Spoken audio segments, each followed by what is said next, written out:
இரண்டு பெரிய கட்சிகளுமே பார்த்தீங்கன்னா அவங்களுடைய கூட்டணி கட்சிகள் ஓரளவுக்கு வாக்கு சதவீதம் பெறக்கூடிய கட்சிகள் அனைத்துமே பார்த்தீங்கன்னா எல்லா கட்சிகளும் அவங்களுடைய கூட்டணி எழுதி செஞ்சுட்டாங்க.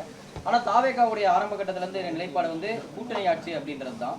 ஸோ இப்போ அப்படி இல்லை, கூட்டணிக்கு எந்த கட்சிகள் வரனாலும் தனித்து போட்டியிடுறதுக்கான எல்லா மனநிலையோட இருக்கீங்களா சார்? முதல் 234 தொகுதிகள் ஒரு விஷயம் என்னன்னா, எல்லா கட்சியும் அவங்களுடைய கூட்டணி எதுக்காக கொண்டு போகிறாங்கன்னா, இப்போ நீங்கள் அதிமுக எடுத்துக்கொண்டீங்களா, அவங்களுக்கு வந்து சென்னையோ இல்லை நார்த்து சைட்லேயோ அவங்களுக்கு வந்து அவங்களுடைய வாக்குகள் கம்மியாக இருக்கும். நார்த்தில் இருக்கும், டெல்டாவில் இங்கெல்லாம் வாக்குகள் கம்மியாக இருக்கும். ஸோ அதனால் அதிமுக வந்து அதற்கு தேவையான வகையில் கூட்டணி வைப்பாங்க.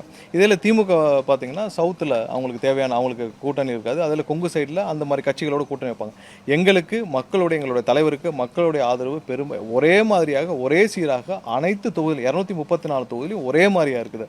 கண்டிப்பாக எல்லா இடத்துலையும் ஒரே மாதிரியாக எங்களுக்கு வந்து 25லேருந்து 38% வரை 40% வரை ஒரே மாதிரியாக எல்லா தொகுதியிலும் ஒரே சீராக இருக்குது. எங்கேயுமே நாங்கள் வந்து குறைவான வாக்குகள் எடுக்கும் பகுதி என்று எதுவுமே கிடையாது. அதனால் வந்து நாங்கள் கூட்டணி இந்த மாதிரியான ஒரு கட்சியுடன் கூட்டணி வைத்தால்தான் எங்களுக்கு இந்த வாக்குகள் வேண்டும் என்ற கண்ணோட்டம் இல்லை. கண்டிப்பாக எல்லா மக்களுடைய ஆதரவும் முழுமையாக இருக்குது.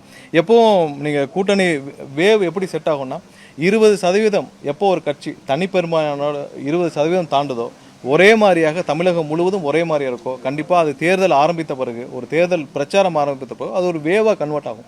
அந்த வேவ் தான் வந்து ஒரு அரசியலையே தீர்மானிக்கும், அந்த எலெக்ஷனே தீர்மானிக்கும்.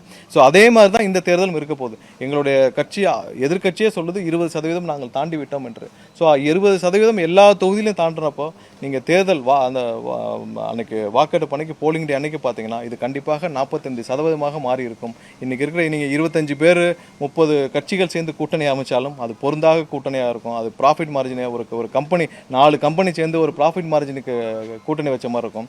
அதை எதுவும் மக்கள் ஏற்றுக்கொள்ள மாட்டார்கள். கண்டிப்பாக தனிப்பெரும்பான்மையோடு எங்களுடைய கட்சி வந்து ஆட்சி அமைக்க அளவுக்கு சீட்டுகள் இருக்கும்.